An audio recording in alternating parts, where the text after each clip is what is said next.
In today's video, we are going to look at the next two words in the stack and tilt 10-word template, shoulder down.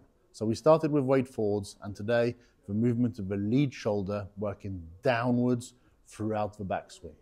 And this is a key differentiator between skill levels, because what you find is the better the player, the more this lead shoulder works downwards during the backswing, the higher the handicap, the less that shoulder moves downwards during the backswing.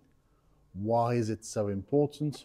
Well, because we want to keep a steady axis. We want to keep our head relatively still, because that's going to facilitate good contact with the ball. It's going to facilitate swinging around a steady axis with a relatively stable swing direction. And so when we don't move the shoulder down and we move it too level to the ground, the upper axis, the head translates and moves backwards and upwards. Not what we want at all. If you think of these 10 words, and in this case shoulder down, they are key components which you see exhibited by the world's best players over and over. On social media, you may have seen the hashtag everybody tilts, and that is because simply every player who's any good at the game does this. It would be impossible to perform the task, to make a good swing, if they didn't. It's that important. What is the left tilt? If I'm set up like so, standing upright, if I move this shoulder down towards the ground here, this is a left tilt. If I move this shoulder to the ground on the other side, that is a right tilt. As a righty golfer, when I make my backswing, I'm going to be moving my left shoulder closer to the ground. In order to see this, picture me at setup right here. So when I'm set up, I actually have this lead shoulder a fraction higher than the trail shoulder, in large part because my right hand's a little bit lower on the grip. As I make my backswing though, you'll notice that incrementally my left shoulder starts to lower, so that when you look at me from down the line now, once I'm at the top of my backswing, you'll notice at the top the lead shoulder, the left shoulder for me, is closer to the ground than the trail shoulder. So that is the left tilt. So what's actually happening? Why do we do this? Well, when we started to dress, we're in a flexed forwards position, so your chest is angled downwards towards the ground, like so. So it's chest angled towards the ground. When we make our backswing, we want to maintain our inclination to the ground. How do we manage to keep our inclination to the ground? Simply by replacing this extension that happens with a side bend. So that's what is happening. You are trying to side bend to replace the extension piece so that you can keep a steady head. So again, if I do a demonstration, I'm right here. As I make my backswing, my left shoulder is moving down to the ground so I can maintain my steady head, so I can maintain my inclination to the ground. Why is it so important that we make the lead shoulder move downwards in order to keep a steady head? Well, because if we don't do that, our head is going to move backwards. As our head moves backwards, that's going to lead to a fairly high probability that we are going to hit the ground too early before the ball hits a fat shot, hits a thin shot, which obviously would be very detrimental to our contact. The other thing it's going to do is that it's going to shift our swing direction. So we'll no longer be swinging in an arc, we'll be hitting shots with much bigger curves. And again, that does influence where we make contact with the ground. So contact, direction, speed, in reality, all of these are affected greatly by this shoulder moving downwards during the backswing. Thinking of the analogy, if I had to say to you, what shape is a golf swing? And I gave you three options. It could be a circle, a triangle, or a square. Guess what? It's a circle. It's roughly a circle. So when you're at school and you're learning to trace a circle, the teacher would say to you, well, please bring your compass out. And you'd have the pinprick of the compass on a piece of paper, and you're rotating around that point. In golf, the pinprick is right here, and we are rotating around that point. To do that, the left shoulder needs to go down. It's going to have a big influence on how we take the club back as well. So if I'm in position here, and you can see this grid on the ground, so here's our target line, the base of our plane with the white stick. This orange stick here is the trajectory of the club head, and here's the trajectory of the hands. And that happens on the backswing, downswing, and through swing. So you've got these concentric circles here. So when I'm in position, when the left shoulder doesn't move down enough, what tends to happen is the hands get thrown like this in too straight of a path, and you start to rotate the club face so it moves inwards excessively, like so. So this is what tends to happen. Shoulder moves too level. You see the hands work too directly back towards the camera, and the club head get rolled to the inwards part, like so. So what's really important when you're able to maintain that shoulder descent, it's moving down incrementally, and that means you can provide the ascent of the hands very much because of the left tilt, extension and turn, and not so much because you're working your arms and hands independently of the torso. So again, correctly, it would be left shoulder moves down. Because of this, the hands and club head move up the plane. One more time. And you can see here, I've been able to maintain my inclination to the ground. It hasn't raised, it hasn't lowered. As always, the best way to monitor whether you're doing something correctly is by getting feedback from your camera. So again, camera, smartphone on the tripod, and have a look at what's happening. So how would you monitor whether you're doing it to the right amount? So once you're set up here, like I said, you want the head to remain nice and centered, and that's provided by the left shoulder moving down. So we're replacing the extension piece with a side bend piece. Now, what you would notice on the camera is that as you make your backswing, if your head started to move up and to the right, that will be an indicator that this left shoulder hasn't moved down enough. So if I do that again, the left shoulder hasn't moved down enough, so you see my head move up and towards my trail side. Okay, so you need to have it stay in a circle that you draw around the headed setup. Likewise, what you could see happen, but this is much rarer, but it does happen, is that a golfer could make a backswing where the head actually moves forwards like so towards the target. Now, I would not say that that is an excessive left tilt. What I would say is that the golfer who's making this move needs to simultaneously rotate more in order to get that head position realigned. I think it's virtually impossible to left tilt excessively. You just don't see it happen with golfers. What you do see happen is that they occasionally left tilt faster than they start to rotate, which, as you can see, same amount of left tilt, but suddenly my head's back in the space where it should be because I've added some rotation to it.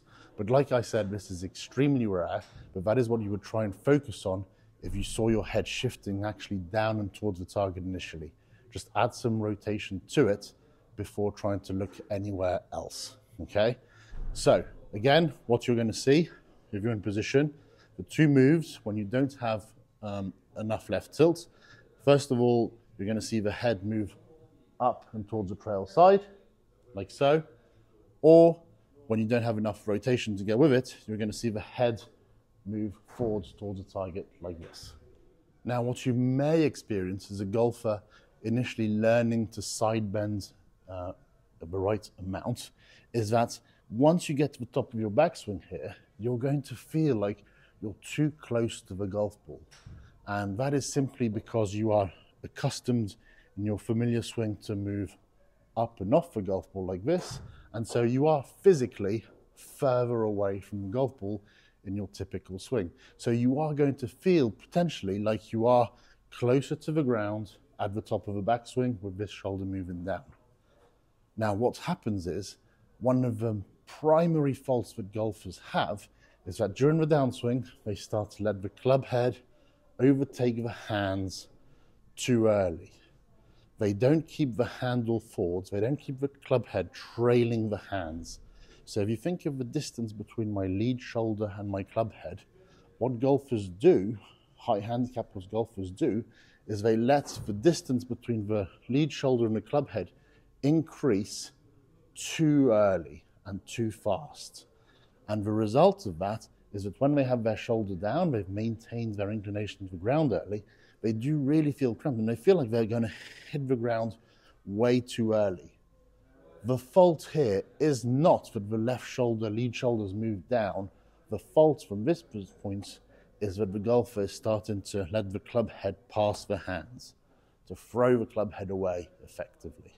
So what you need to do, once you're in this really nice position at the top of the backswing, is to allow the club head to stay trailing behind the hands, so that the distance between your left shoulder and the club head doesn't get too big too early, so that you then can hit really nicely ball then ground and really compress that golf shot. How can you work on this? Some drills for you to incorporate this into your game. The first thing I'd say is try and artificially get yourself into that position.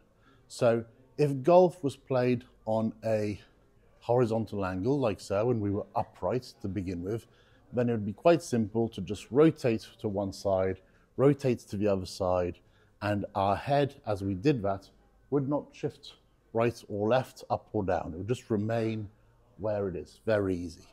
But golf is played on an inclined plane. I make the analogy that it's like being on a pitched roof of a house, and therefore, as we make our swing, there's got to be some extension, rotation, as well as the side bend in order to maintain that inclination. So to get there artificially, all we're going to do is we're going to stand upright in our typical golf posture in terms of how wide our feet are, the position of the toes. And from there, you're simply going to rotate away from the target and then bring your shoulder down. And that is the top of the backswing position. So from the other view, you're standing upright, you're going to do the rotation piece. You are already extended, we've stood upright from the get-go, and then you are going to side bend towards the ground, like so. And that will get you into that spot, so you can start to have a feel for exactly where that is. The next thing I'd like you to do is imagine you have some wings, like you're a plane. So you're set up and you've got your arms out right in front of you. And when you make your backswing, you want to make sure that as you make the backswing, the lead arm starts to point downwards towards the ground, like so. So you're not going to go in a position where this arm starts to point towards the camera or more upwards. You're going to do it such that the left arm, your lead arm, moves downwards and points down towards the golf ball. So I do this again. Lead arm moves down towards the golf ball. I'm in position. My head centered. It hasn't moved up nor down, back nor forwards. From the down the line view, again, my plane wings. I'm not trying to end up with my wings pointing to level to the ground. I'm trying to make sure that my lead arm points down to the ground. Do that one more time. Down towards the ground. Right here. And you can see I've maintained my inclination, the head's not moving. If I do it one more time incorrectly, so I don't point my lead arm downwards enough, so I'm set up, and you can see how that affects my inclination and the position of my head. The next exercise for you to do is simply to feel like you make a backswing where it's a tilt only with no turn. What do I mean by that? You're going to simply feel like your lead shoulder works downwards towards the ground in front of your body. So I'm in position, you're going to feel this move. The left shoulder moves down to the ground in front of you. And as you do that, because you're so accustomed to not moving downwards enough with the left shoulder, because you're so accustomed to going like this and making this level shoulder turn, there's a very good chance that that will put you in exactly the right spot. So your feel is completely going to be, I'm tilting towards the target, but I am not turning. The reality is that you will be tilting the right amount, turning the right amount, and your head will stay nice and stationary. But of course, do validate this on the camera to be sure to get real feedback. So again, my feel is going to be, I left tilt only. And when I do that with the golf ball, it's going to end up looking really nice. Finally, I'd like you to consider the position of your head.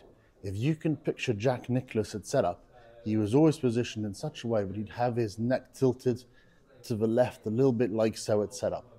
He always had his left eye a little bit lower than his right eye, his left ear lower than his right ear. Imagine he had water in his head. He was trying to pour it out of his head right from the get-go, out of his lead ear, out of his left ear. So he was positioned like this.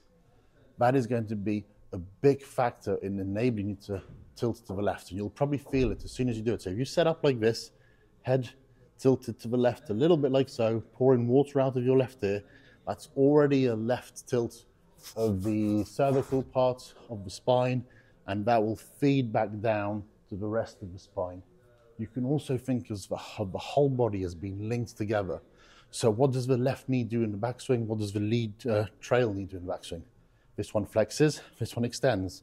So at the top here, this knee is a little bit lower than the trail knee. Same with the hips. This hip is a little bit lower, lead hip is a little bit lower than the trail hip. And it extends on. Lead shoulder is a little bit lower than the trail shoulder. Left eye is a little bit lower than my trail eye. So it's like a chain of events. By having that neck tilted to the left, pouring water out of your ear, trying to imagine, likewise, you could think of yourself as having a little pillow, a little cushion on your lead shoulder, and you're trying to rest your head on that lead shoulder. That is going to enable you to go all the way up the chain and to get that feel for the left shoulder moving down. So this is a really good one. Absolutely put this into use. Get that neck tilted, picture that image of Jack Nicklaus, and mimic the greatest of all time. And now the ultimate view from which to visualize the side bend during the backswing. Camera to 45-degree angle, something like so.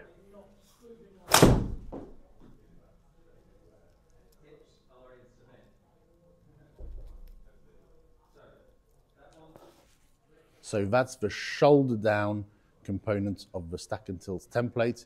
If you have enjoyed the content, then please don't forget to like and subscribe, and that's why you won't miss any of my future videos that I guarantee will help you with your golf. If you'd like to work with me, you can do that in person or online, wherever you are in the world, using the Skillist app. Any comments, pop them below and I'll get back to you.